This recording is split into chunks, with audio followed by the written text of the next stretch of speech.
తెలంగాణ జాగృతి అధ్యక్షురాలు కవిత మండలిలో అయితే ఈరోజు కన్నీరు పెట్టిన పరిస్థితి. సో అసలు కన్నీరు పెట్టడానికి కారణం ఏంటి?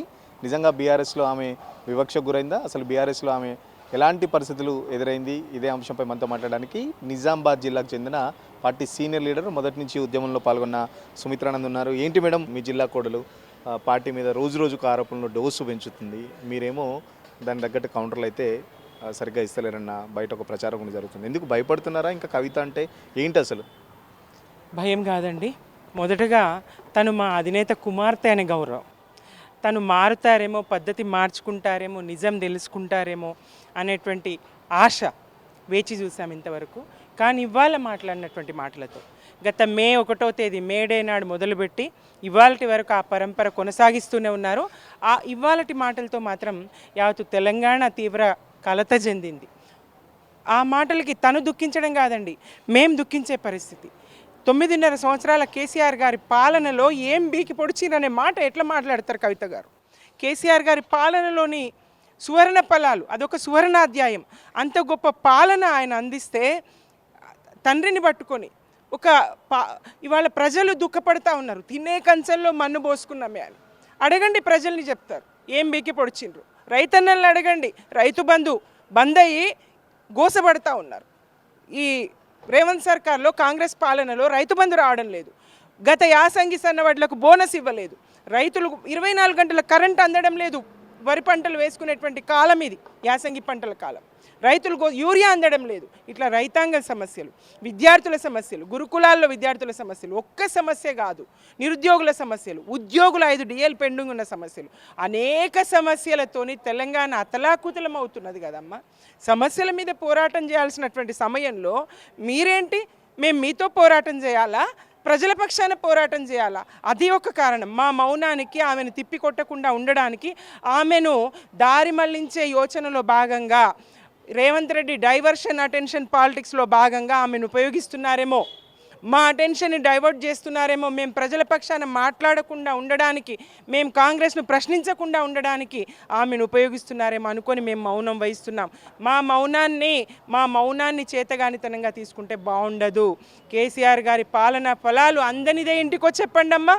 కేసీఆర్ గారి పాలనా ఫలాను అందని మనిషి ఎవరో చెప్పండి. తెలంగాణలో యావత్తు తెలంగాణకు ఆయన అన్ని వర్గాలను, సమస్త ప్రజానికాన్ని, కులాలను, మతాలను, వర్గాలను అందరినీ కడుపులో పెట్టుకొని సాదుకున్న పాలన కదా.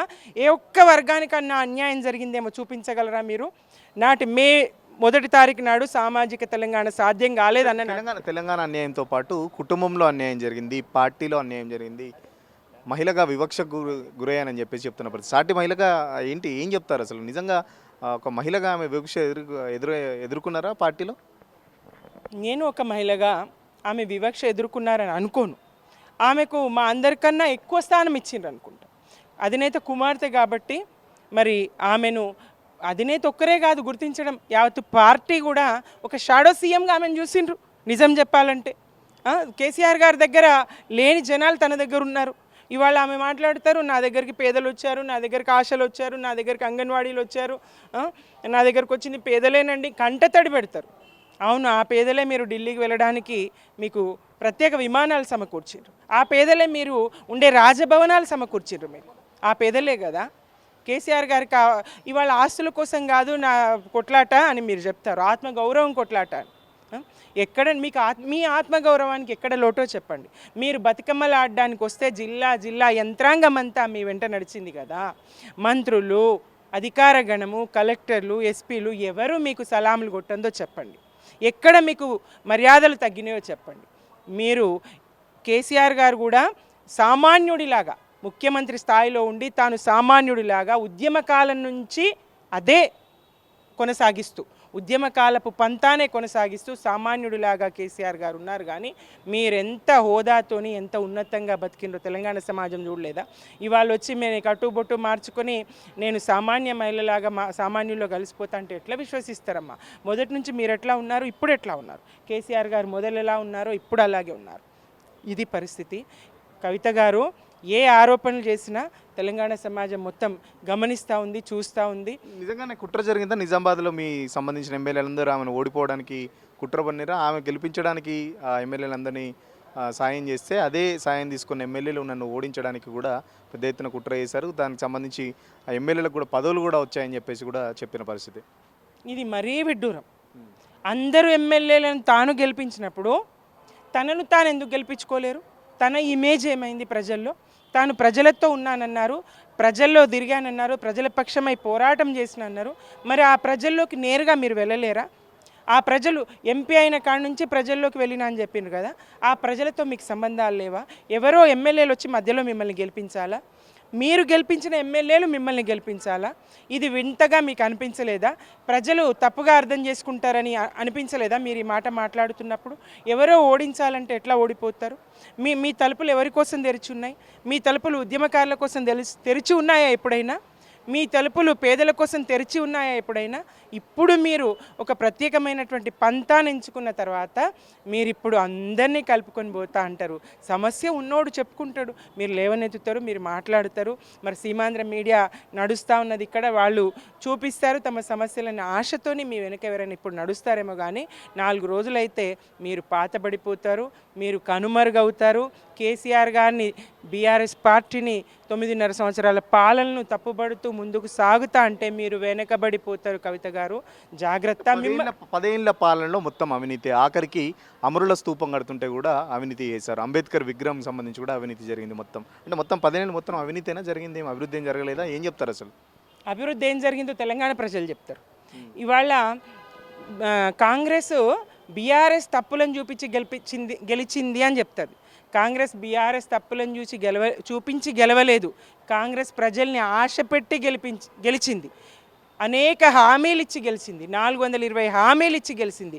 ప్రతి మహిళకు 2,500 ఫస్ట్ తారీఖు టెన్షన్గా వేస్తానని చెప్పి మహిళను నమ్మించి గెలిచింది. హామీలు ఇచ్చి రైతులకు మరి 15,000 రైతు భరోసా ఇస్తానని, పంటలకు మరి బోనస్ ఇస్తానని, ఇలా రకరకాల వాగ్దానాలు, 2 లక్షల ఉద్యోగాలు ఏడాది కాలంలో ఇస్తానని వాగ్దానాలు చేసి హామీలు ఇచ్చి గెలిచింది. కానీ బీఆర్ఎస్ వైఫల్యాలను చూపించి కాదు. బీఆర్ఎస్ వైఫల్యాలు లేవు.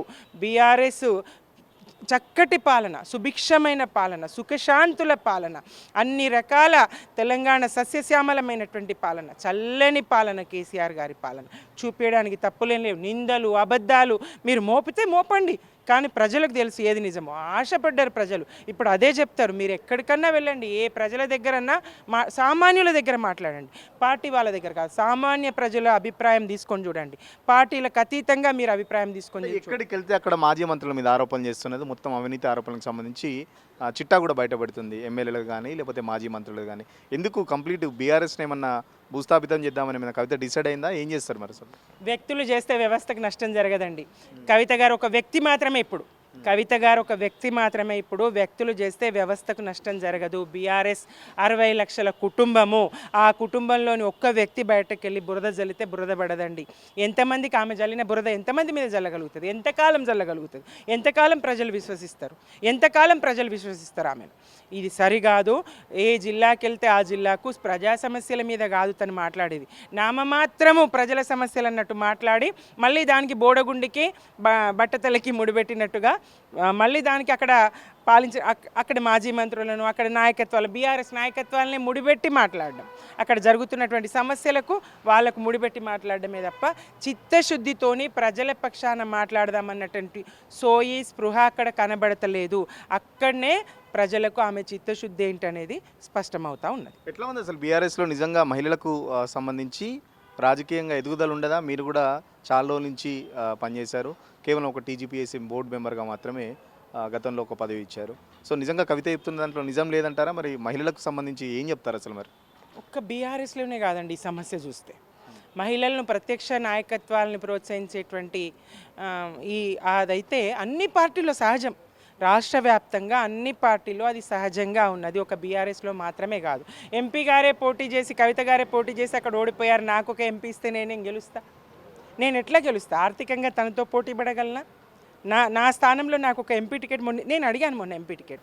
సరే సుమిత్ర, నీ పరిస్థితి ఏంది? నువ్వు చేయగలవా? నువ్వు తట్టుకోగలవా? నీ పరిస్థితి ఏంది? అక్కడ ఉన్నటువంటి బీవీ పాటిల్ గారు కోటీశ్వరుడు, మరి కోట్లు, 100 కోట్లు, 1000 కోట్లకు అధిపతి తాను, మరి నువ్వేంటి పరిస్థితి ఆలోచించుకోమ్మా అన్నారు. సరే సార్ నేను తప్పుకుంటానని చెప్పాను. అట్లా ఆర్థికంగా కానీ ఇంకో రకంగా కానీ రాజకీయ పార్టీలు, ఒక బీఆర్ఎస్ మాత్రమే కాదు అన్ని పార్టీలు కూడా ఇదే పంత మహిళా నాయకత్వాన్ని ప్రోత్సహించే పరిస్థితి లేదు. కానీ బీఆర్ఎస్లో అట్లా కాదు. కేసీఆర్ గారు మహిళలకు ఒక వ్యక్తులుగా మాకేం జరిగిందనేది, నాయకత్వాలుగా మాకేం జరిగిందనేది కాదండి ముఖ్యం. తెలంగాణలోని మహిళకు, జనాభాలో సగమైన మహిళకు కేసీఆర్ గారు ఎంత న్యాయం చేశారు. మేము గద్దె మీద కూర్చున్నా, మేము ఎంపీలైనా ఎమ్మెల్యేలైనా మంత్రులైనా మేము కోరుకునేది అదే కదా, మహిళకు న్యాయం జరగాలనే కదా. ఒంటరి మహిళను చూసే, బీడీ కార్మికురాలని చూసే, గర్భిణీ స్త్రీని చూసే, బాలింతను చూసే, పసిగుడ్డును చూసే కేసీఆర్ గారు చూపెక్కడ వాళ్ళే, వృద్ధ మహిళను చూస్తే ఒక్కరు కాదు కదా. ఎవరైనా దేశవ్యాప్తంగా ఎక్కడన్నా చూడండి ఒంటరి మహిళను పట్టించుకున్న వాళ్ళు ఎవరన్నా ఉన్నారా? కేసీఆర్ గారు పట్టించుకున్నారు. ఎన్ని రకాలుగా మహిళను ఆయన చూసిండ్రు, ఎంత గొప్పగా సాదుకున్నారు మహిళను, ఒక కన్న తండ్రిలాగా. కళ్యాణ లక్ష్మి 1,116 ఏ తల్లిగారన్న ఇవ్వగలరా? అన్నా బిడ్డ పెళ్లి చేస్తున్నా, తమ్మి బిడ్డ పెళ్లి చేస్తున్నా అని ఏ అక్కనో చెల్లెనో పుట్టింటికి పోతే 1,116 ఇచ్చేదే కష్టం. అట్లాంటి పరిస్థితుల్లో 1,116 ఇచ్చి, కళ్యాణ లక్ష్మి ఇచ్చి ఎంతమంది ఎన్ని లక్షల పెళ్ళిళ్ళు చేయగలిగినారు. ఎంత గొప్ప ఇది కదా మేము కోరుకుంటాము. వ్యక్తులుగా ఒక లీడర్గా సుమిత్రకేం దక్కింది అనేది కాదు, తెలంగాణ మహిళకేం దక్కింది అనేదే మా ఆలోచన. ఫైనల్గా చెప్పండి, మీ జిల్లా కోడలు భవిష్యత్తులో ముఖ్యమంత్రి అవుతుందట. ముఖ్యమంత్రి అయిన తర్వాత 2014 నుంచి ఇప్పటివరకు జరిగిన అవినీతి అంతా బయట పెడతా అని చెప్పేసి చెప్తున్న పరిస్థితి. రెడీగా ఉన్నారా మరి? కానివ్వండి, నిజంగా ఆమె ప్రజల పక్షాన పోరాడితే అవకాశం ఉంటుంది, ఎందుకు ఉండదు? మేము తెలంగాణ కోసం కొట్లాడితే తెలంగాణ ప్రజలు మమ్మల్ని స్వాగతించలేరా? ఇప్పుడు మేము లేని లోటు తెలంగాణ ప్రజలకు తెలుస్తలేదా? ఆశ పెట్టి వచ్చినటువంటి కాంగ్రెస్ని అంతమొందించాలని ఎదురు చూస్తలేరా?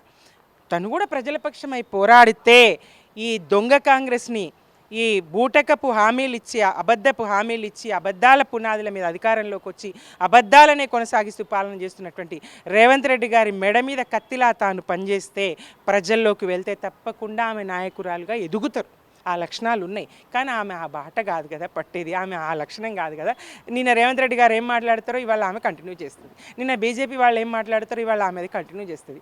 ఆమె ఉద్దేశం అది కాదు, తాను ముఖ్యమంత్రి కావాలని కాదు, బీఆర్ఎస్ని ఏదో చేయాలని కాదు. ఇప్పుడే చేస్తున్నారు, 14 దాకా ఎందుకు?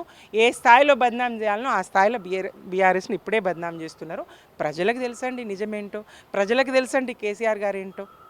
ఖచ్చితంగా కవిత చేస్తున్న ఆరోపణకు సంబంధించి జనాలు ఎవరు నమ్మే పరిస్థితులు లేరు. ఎందుకంటే ఖచ్చితంగా కేసీఆర్ మహిళలకు చేసింది ఏంటో మహిళలంతా గుర్తుంచుకుంటారు. ఎందుకంటే ఒంటరి మహిళలను పట్టించుకున్న ఏకైక ప్రభుత్వం, ఏకైక ముఖ్యమంత్రి గతంలో కేసీఆర్ అని చెప్పేసి. సో ఖచ్చితంగా కవిత మాటలను ఎవరు పట్టించుకోవాల్సిన అవసరం లేదు. బీఆర్ఎస్ పార్టీలో కానీ అన్ని పార్టీలలాగే కూడా బీఆర్ఎస్ పార్టీలో కూడా మహిళలకు సంబంధించి కొంచెం వివక్షత ఉన్న మాట నిజమే. బట్ అది బీఆర్ఎస్లో అలాంటి సందర్భం అయితే లేదు. చాలా వరకు మహిళలకు పెద్ద ఎత్తున సంక్షేమ పథకాలు అందించిన గత ప్రభుత్వం అని చెప్పేసి చెప్తున్న పరిస్థితి. సో కవిత మాటలు ఎవరు పట్టించుకోవాల్సిన అవసరం లేదు. కవిత వెనకాల రేవంత్ రెడ్డి కానీ లేకపోతే బీజేపీ ఉన్నట్టు ప్రజలందరికీ తెలుసు. సో కవిత మాటలను ఎవరు పట్టించుకోవాల్సిన అవసరం లేదు. ఇట్లాగే మాట్లాడితే భవిష్యత్తులో ఇంకా గట్టిగా బుద్ధి చెప్తామని చెప్పేసి బీఆర్ఎస్ మహిళా నాయకురాలు సుమిత్రానంద చెప్తున్న పరిస్థితి. ఇప్పుడు జర్నలిస్ట్ సతీష్తో సురేష్, తొలి వెలుగు కోసం. అసలైన తొలి వెలుగు. ఫాలో వాట్సాప్ @తొలి వెలుగు అఫీషియల్.